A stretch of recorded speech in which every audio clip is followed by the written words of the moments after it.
Lenny Coughlin here, Lenny Coughlin News Media. Glad to be here in Denver. Super excited. A bunch of really happy faces in here. Really smart people. Good questions today. All right, so let me introduce my panel for you. I have with me Dr. Richard Charles, Chief Information Officer, Denver Public Schools. Dr. Simone Wright, Chief of Academics, Denver Public Schools. You guys never fight or anything, right? Academics tech now? You should ask our ed tech team. Ask the ed tech team. You guys are going to pelt us with stuff later, right? Okay, great. My longtime friend, Dan Morris, who is the Executive Director of Colorado Digital Learning Solutions, and you speak to the little baby districts that are right out in rural America, which is fun, because the rest of you guys are from Denver, so you're going to have to hold your own. Because they're all big, yeah, you're right. No violence, though. Okay, good. All right, and then I have Dr. Anthony Smith, who's Deputy Superintendent of Schools from Denver Public. Okay, good. So we heard from your superintendent earlier, and now you guys are here as a team. The people were like, doing the stuff behind the scenes, right? So let's start with this.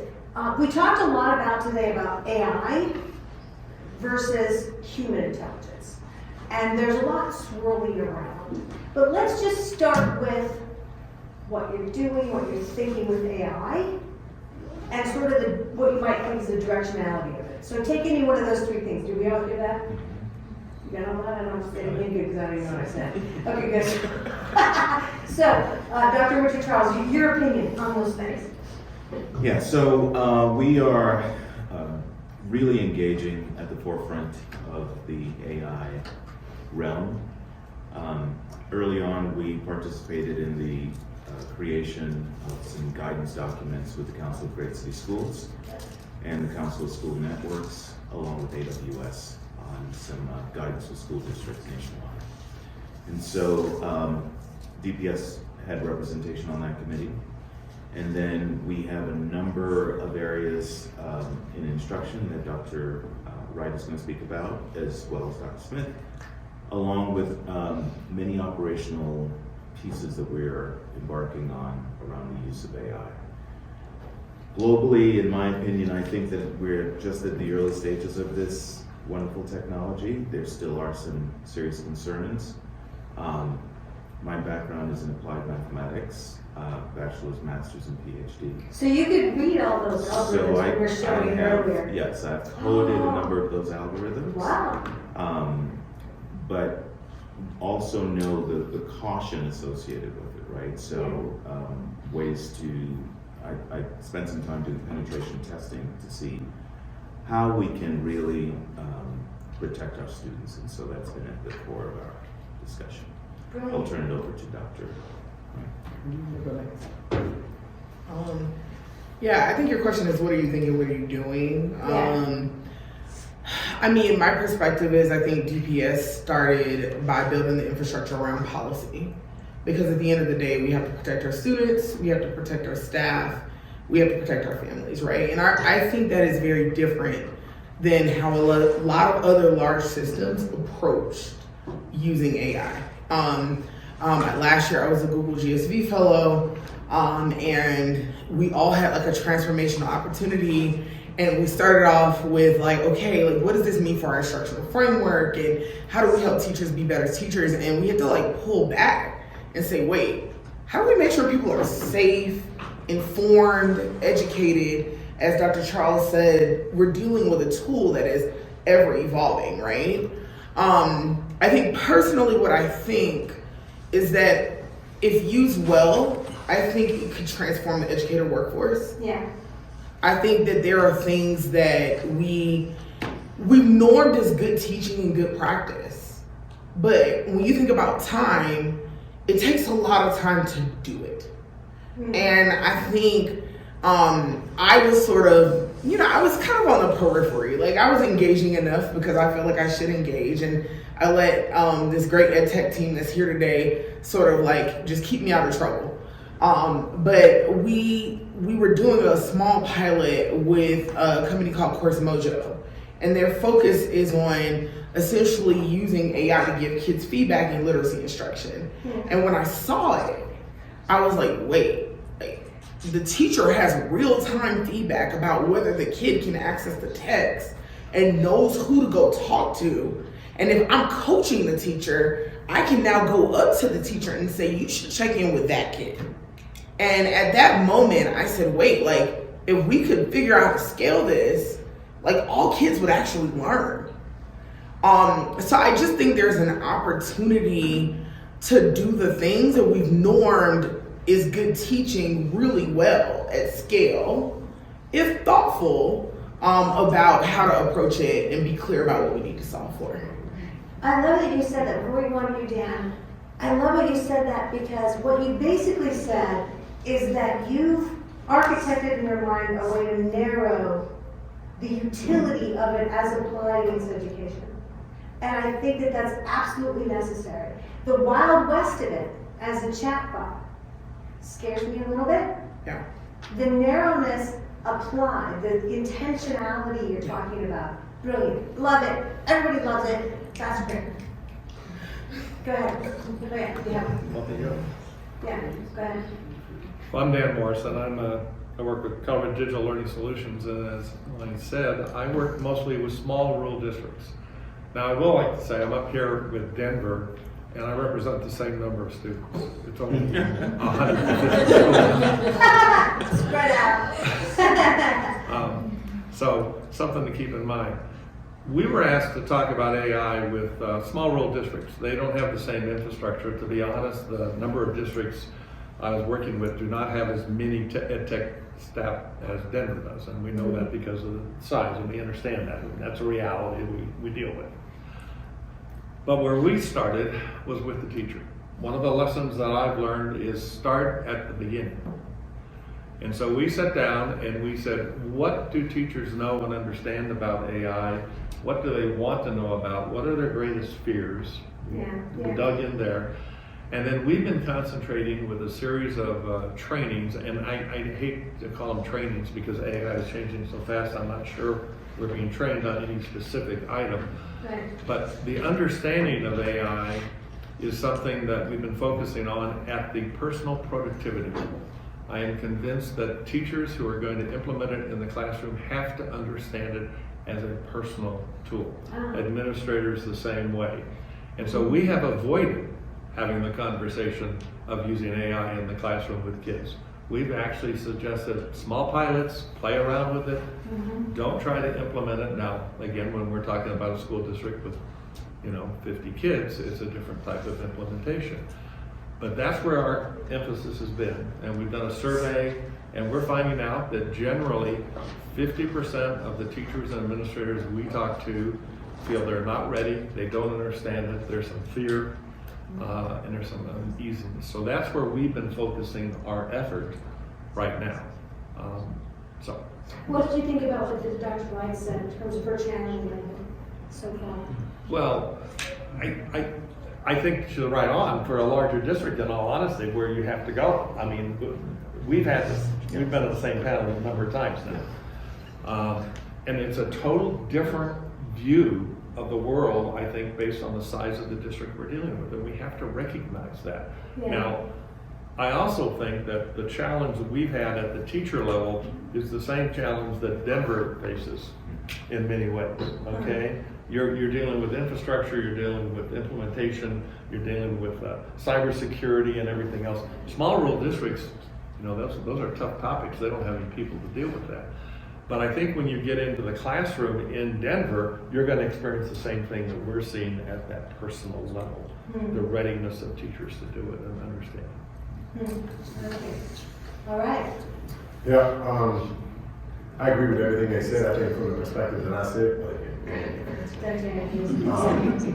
they gave, we are in district, we're a district so large, we're able to look forward and backwards. And so yes, we're looking at instructional modalities and how we use it as a tool.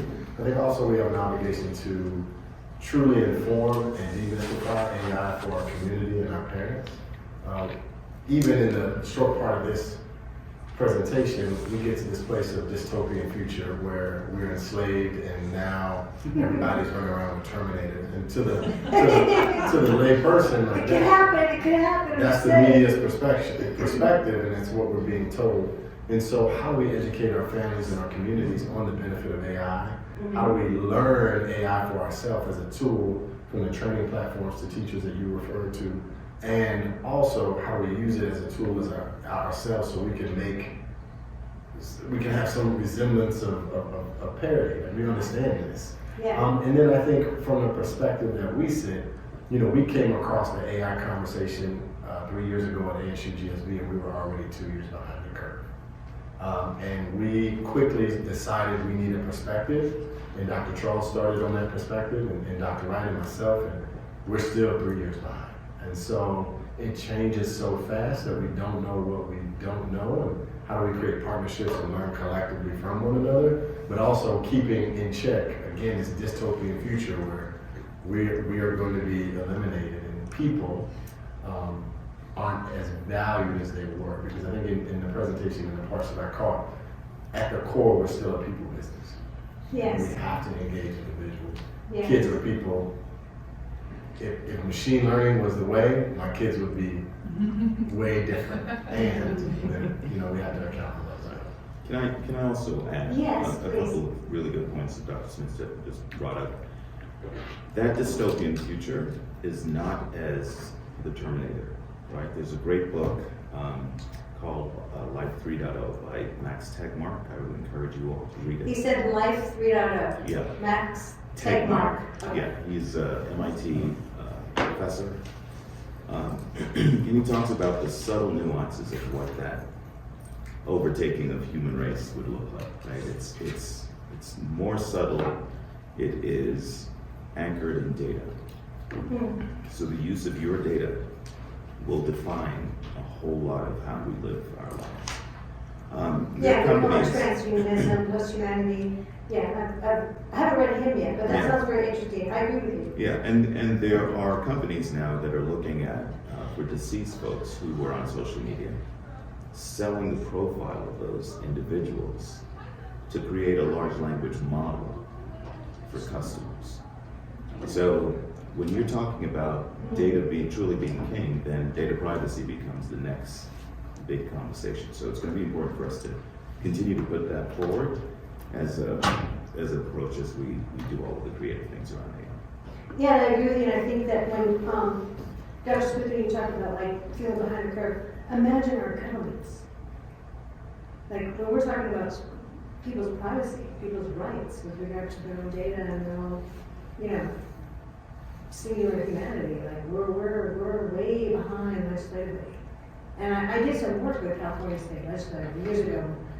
I wrote part of the law that became SB 1386 in California, became the foundation for Sarbanes-Oxley, because I was working for an encryption software company at the time, which is like the brain surgery level. It was a predecessor to AI encryption. It was hard stuff to write, right?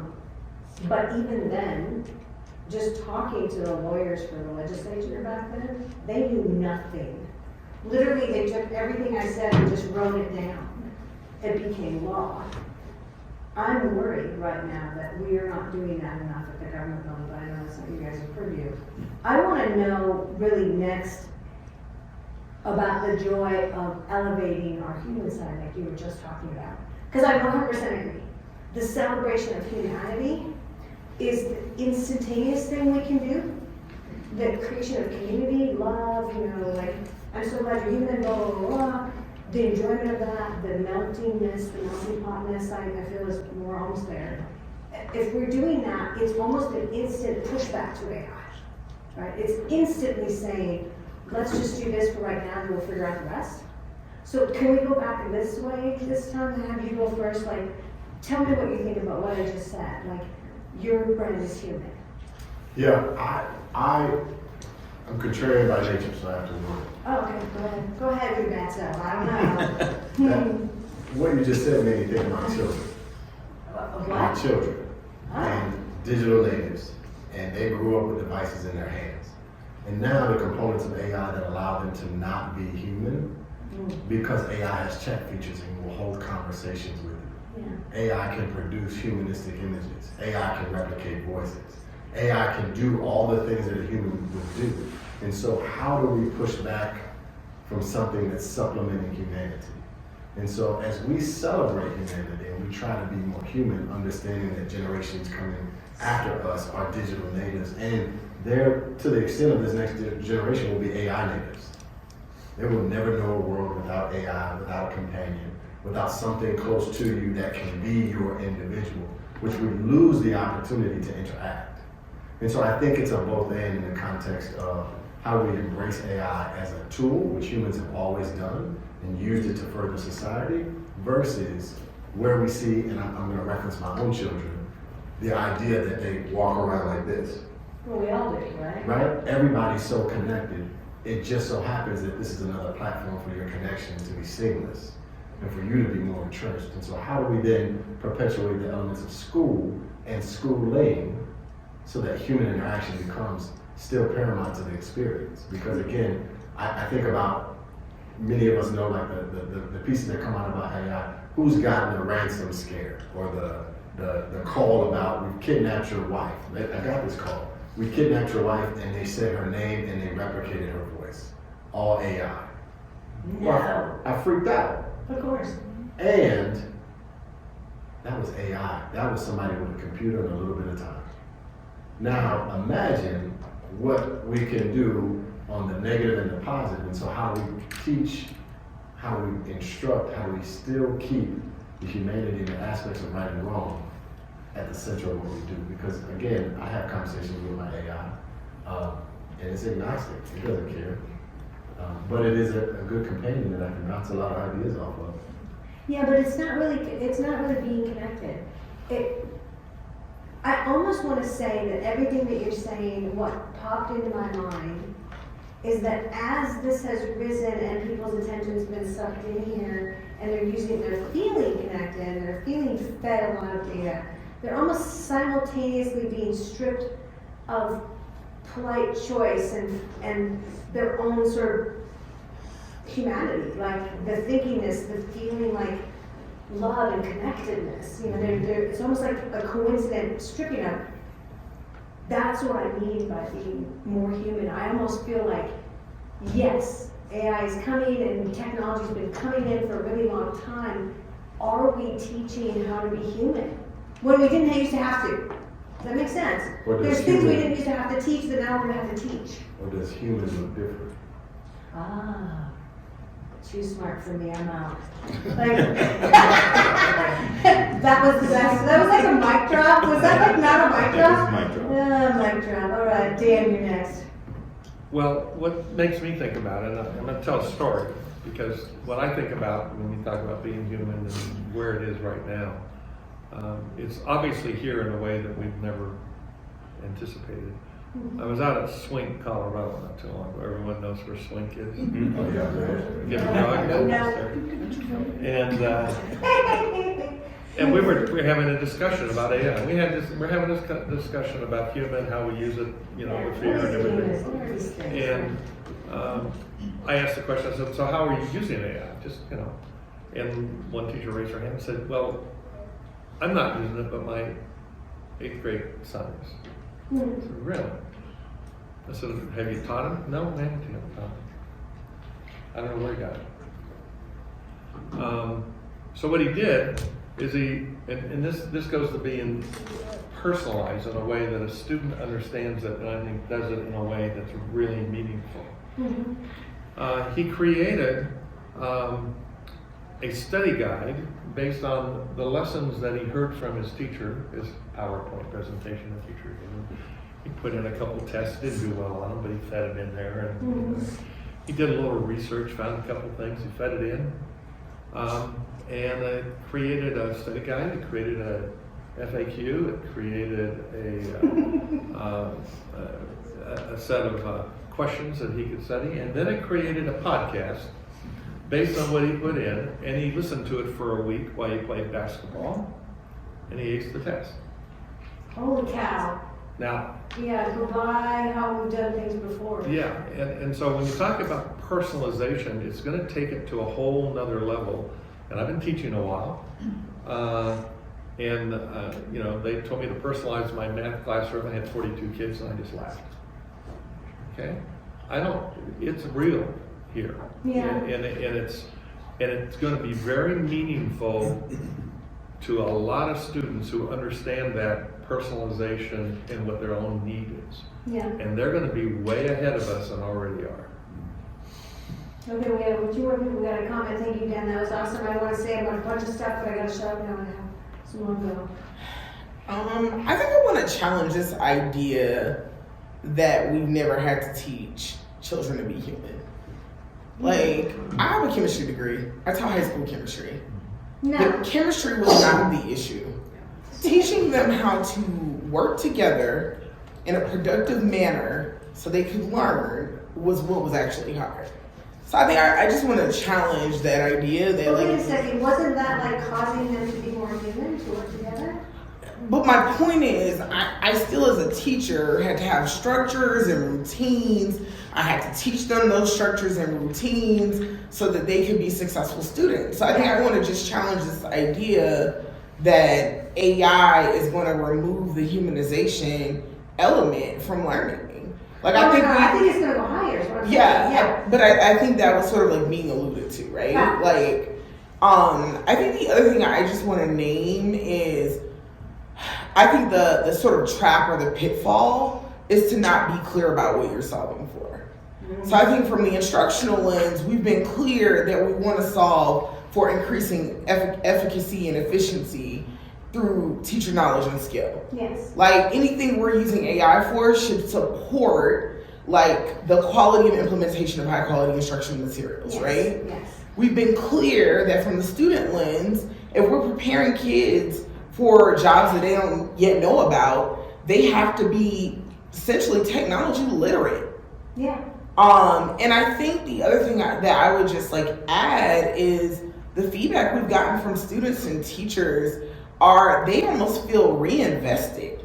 Like in their, whether it's the student aspect, they feel reinvested in their learning. And I think you sort of gave an example of that. But teachers feel reinvested in their craft. So that's what I mean when I say, if we're clear about what we're gonna solve for, and we find the right product, the right partner, the right vendor, you know, Dr. Charles approves it because he has to. It's true. Yeah, there's never any infighting over Oh, no. He will call me and say, that's not a good product, I don't like it. And I I'll don't say, like it, it's not secure, blah, blah, blah, blah, blah. Yeah, I know about it. but he's keeping me out of trouble. Good. And that's part of his job. But I think what I want to just name is, like, I actually feel like there's an opportunity to like bring joy back to a very tired like industry. People are tired. Kids are tired. Teachers are tired. I'm tired. Administrators are tired. Mm-hmm. And I think this sort of like thing that we're all sort of learning about together has really reinvested folks in like the power of education and just the idea of learning. Yes, I like that you said that. That was a lot. I agree with all of it. I showed you up. Wow. Does that ever happen at home? Like No, together, it you know? doesn't. So a couple of things. One is the future. There are two competing thoughts. The future that we are preparing our children for is going to be rich with AI, and anything that can be automated will be, right? And so those jobs you should not be going into. We should not be guiding students into. And then the other side of that is that really the case? Because how many of you had a negative experience at some point in your careers with mathematics? You can raise your hands. By show of hands. Oh, just 2, 3. Just calculus. That isn't Two all 5. calculus, Now the maybe honesty's coming in. I was Okay. already invested. So was I, right? But even I had a challenge at some point. So, and that, many would argue, mathematics has always been devoid of the human connection.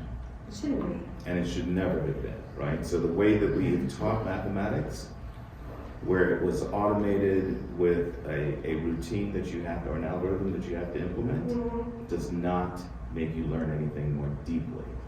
And it certainly has 35% of the population feeling confident in mathematics and the remaining 65 struggling. And we are entering, to Simone's point, entering a future where we're going to be surrounded by mathematics. That's actually the way the human brain thinks. Right, and so for us, we do believe that we have to be human. We have to understand the connection. I work with school districts and other organizations where we're talking about how can we rethink how mathematics has been taught because we've alienated so many people. So I see a future where that has to happen. And doing some of the lesson internalization visits, it was very clear to me that we're on the right track with that work. So. I love that comment. Final comment, because I think we're at time. Yeah, 3 minutes? I do want to make one point. And I'm not, didn't like math. I did what I needed to do to get my degree with respect to math. So I want to appreciate and applaud the math geniuses in this room. But I do understand past performance is indicative of future success. Mm-hmm. And I do understand that human society is cyclical. Operates in many cases on a pendulum. I want us to think about the advent of cell phones. Remember the big bricks? Everybody had to have a big brick, and then now everybody has a little cell phone that has everything in their pocket.